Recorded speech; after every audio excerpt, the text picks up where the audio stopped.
I'm Roberta McNamara. I have been a member at this church since 2002. My introduction to this church was many years earlier. My son was married here, and that was my first introduction to the church.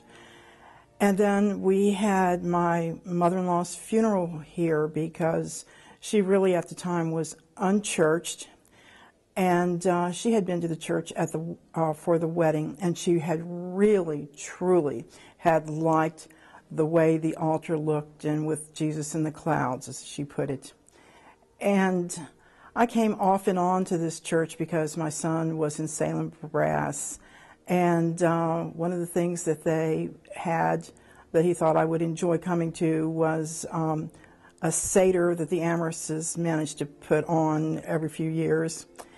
And then he said, "There's a service for you that you'll really, really like." And it was the Easter Vigil. And at that time, the Easter Vigil was very, very small. There were just maybe 8 people, and most of them were musicians to come play music for the most part. And that really, in a sense, intrigued me about the church, about the small intimacy that was being allowed. And I thought that was really remarkable that for years that they would manage to hold this service that had so few people. After my husband died, I managed to come to a Bible study at the suggestion of my daughter-in-law, and Ed managed to lead that. And I got to know Ed well and found that he was very ecumenical. And I felt very, very comfortable here.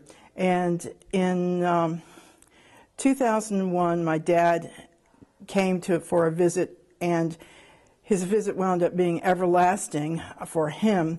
And he was accustomed to going to church. I thought, okay, we'll go to church here because I know people and things. And so we did that. And the very first day, because he was not walking well, I managed to come really, really late in terms of getting a parking spot from where he could walk.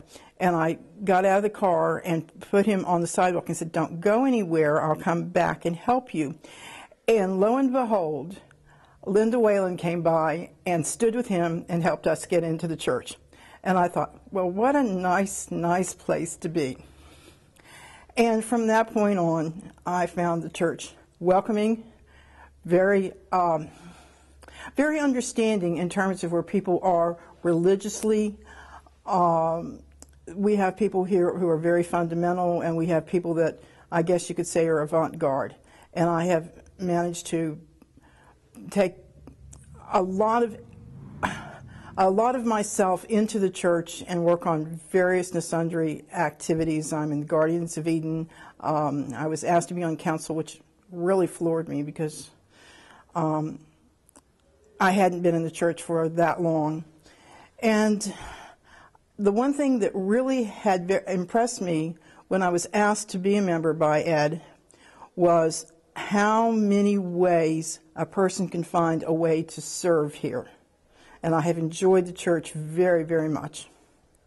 One of the things which has been very nice about the church is that, as I said before, there are many, many activities. We yesterday managed to take 4th and 5th graders to the bay on the Snow Goose, Chesapeake Bay Foundation's boat for learning, and the kids managed to have a good time. We are now managing to serve a luncheon for Maundy Thursday, and with the help of Valerie Pancini, we're managing to help the Lutherans at Charlestown come over. There are many opportunities that people can have here. I mean, if you are interested in the greater organization of the church, you can work at the Senate Assembly on various things. One of the things that I have done was work on the planning committee, and I found that very interesting and very enlightening in terms of not being a Lutheran and seeing the variety of Lutherans that really, in a sense, are in our own Synod. The other thing is there's opportunities to work in the community, to give money into the community, because we managed to give to the Catonsville Emergency food fund. I don't have all the words right. Ministry, whatever it is, and it's just. And the thing that's really also very interesting is we have a book group here, and we don't read religious books. And it's a very nice way to, in a sense, express yourself and meet other people and learn things.